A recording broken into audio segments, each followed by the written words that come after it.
Imagine for a moment if you were randomly given a 5-second choice that could entirely overturn your life. What if that brief decision dictated the course of your next 5 years, or even the rest of your destiny? What kind of decision would you make? The extraordinary story I am introducing to you today has ignited the hearts of over 20 million people worldwide. It offers 7 miraculous keys that empower you to stand back up, even when you are engulfed in endless despair.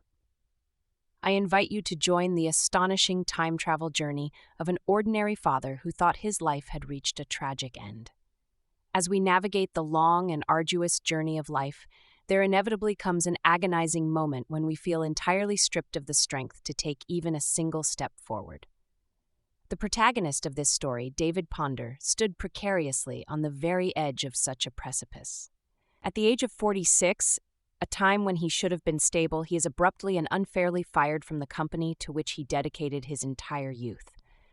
To make matters worse, his beloved young daughter falls seriously ill and requires immediate surgery, but he faces the miserable and devastating reality of a completely empty wallet, unable to afford even the basic medical bills.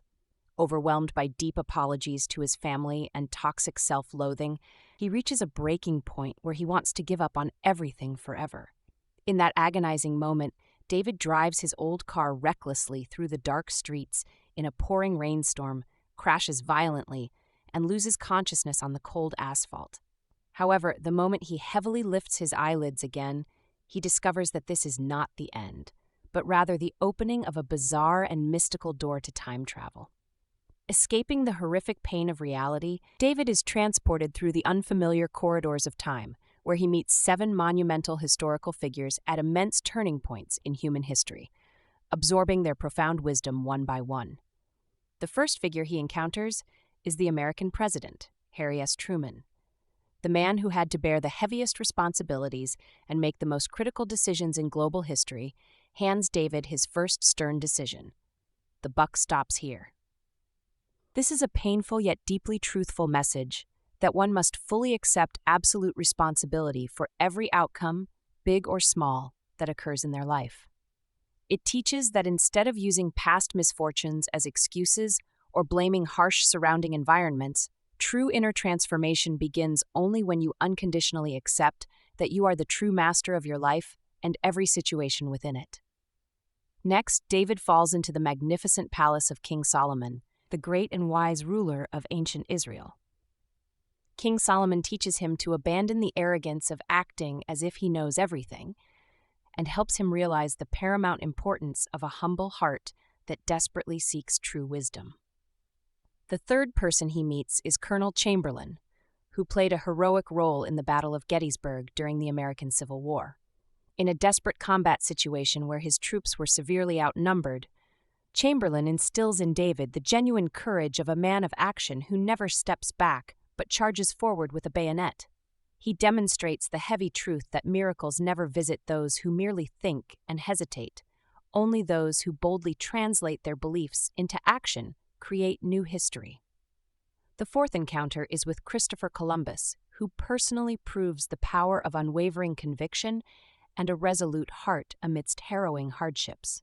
Facing the terrifying threats of a mutinous crew and the paralyzing fear of death on an endlessly dark ocean, his stubborn persistence, fueled solely by absolute faith in his destination, eventually leads to the discovery of a new world, reigniting David's lost passion. For his fifth encounter, David visits a cramped attic where a family hides from Nazi persecution. There he meets young Anne Frank, who teaches him an astonishingly noble attitude, the ability to actively choose happiness every single day, even amidst the horrific and gloomy terror of her hiding place. She reminds him that external circumstances cannot dominate the deep core of a person's inner self, and that we possess the magnificent right to actively choose the mindset with which we will fill each day the moment we wake up. Sixth, David meets the great emancipator, President Abraham Lincoln, and realizes through tears how unconditional forgiveness toward others and oneself brings immense peace and freedom to the mind. He learns that forgiveness is not a gift for the hated other, but ultimately the most selfish and magnificent choice to fully liberate oneself from the horrific prison of anger and resentment. Finally, in his seventh encounter, he experiences a wondrous meeting with the Archangel Gabriel in a mystical realm. The angel hands him the final truth. One must march forward firmly believing that desperate prayers have already been answered, practicing unconditional gratitude in every given moment. So far, we have broadly explored the outline of David Ponder's astonishing time travel journey and the noble teachings left by the 7 great historical figures. However, the true value of this story does not lie in merely memorizing this list of 7 decisions. From here on out, we will dive into a much more multidimensional and detailed analysis to uncover exactly how these miraculous pearls of wisdom can unleash their magnificent power within the dry realities of our daily lives, and what profound, intricate insights author Andy Andrews has masterfully hidden within these captivating encounters. Okay, so let's dive into Andy Andrews' bestseller, The Traveler's Gift. This is one of those books that's kind of hard to pin down. It's part story, part self-help, all wrapped up in this really compelling narrative that blends fiction with some seriously powerful life lessons. Let's start with a question, and be honest with yourself. Have you ever felt like you've just completely hit a wall? Like everything that could go wrong is going wrong? Well, that feeling of utter despair is exactly where this story kicks off. All right, so let's get into this crisis. We're going to meet the main character, a guy who's basically a stand-in for any of us when we're facing odds that just feel impossible to beat. So, our guy is David Ponder. He's 46, a family man, and his life is completely unraveling. He's designed to be this everyman character. You know, his struggles are meant to be super relatable. He could be your neighbor, or heck, he could be you. And when I say his life is in a tailspin, I mean it. First, boom, he loses his job. That leads to debt, and it's piling up fast. Then, the gut punch. His daughter needs surgery. Just a tonsillectomy, but they absolutely can't afford it. He feels like a total failure. It all gets to be too much, and he ends up just driving, not even thinking, until he crashes his car. This is it. This is his rock bottom. But here's the twist. This moment of total destruction, it's also a new beginning. This is where the story gets pretty fantastic and launches David on a journey to collect wisdom from some of history's greatest minds. Right, so the car accident isn't the end, not by a long shot. Instead, it becomes a catalyst. He's sort of supernaturally transported through time, kicking off this wild, mind-bending adventure where he gets to meet some of the most influential figures in history. And the people he meets? Wow, he's suddenly in Germany right after World War II, talking to President Harry Truman. Then, zip, he's in ancient Israel, getting advice from King Solomon himself. He finds himself in a hidden attic with Anne Frank, and then he's learning about forgiveness from Abraham Lincoln during the Civil War. Each one of these stops has a lesson for him. Now, these aren't just random bits of advice he's picking up. They all fit together to form the core of the book, what it calls the 7 decisions for success. 7. According to the author, these 7 principles are the absolute foundation for building a successful life. And the key thing is, each one is a decision, a conscious choice you make that can totally shift your perspective and, well, your entire life. The very first one he learns, and you could argue it's the most powerful, comes straight from President Truman. Radical personal responsibility. You know the phrase, the buck stops here?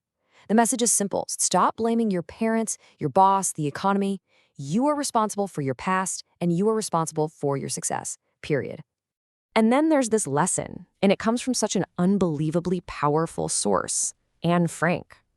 She teaches him that happiness isn't something that just happens to you, it's a choice you make.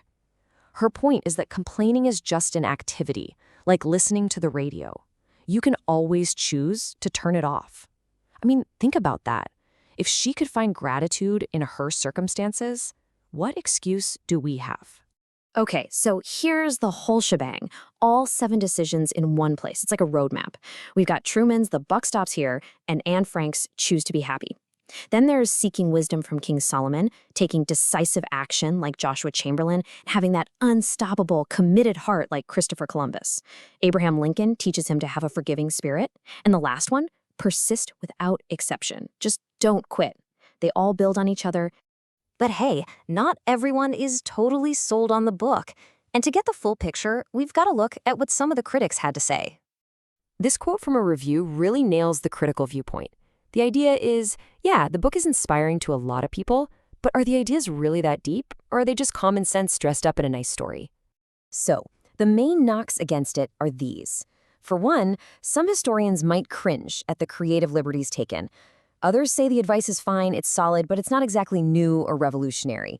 There's also the gender imbalance. Only one of the 7 mentors is a woman.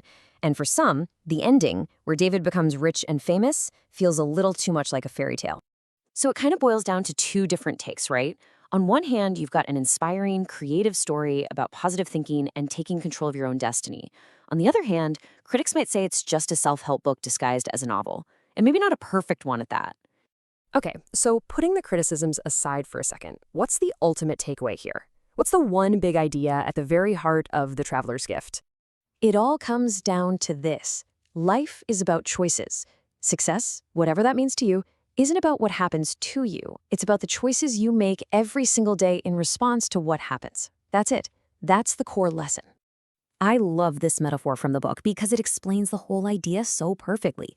You can't control the weather. You can't stop the winds from blowing against you. But what you can always control is how you set your sails. Your response is your power.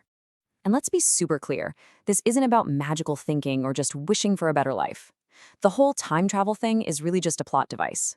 The real message is grounded in personal ownership and taking deliberate action. So I'll leave you with this question.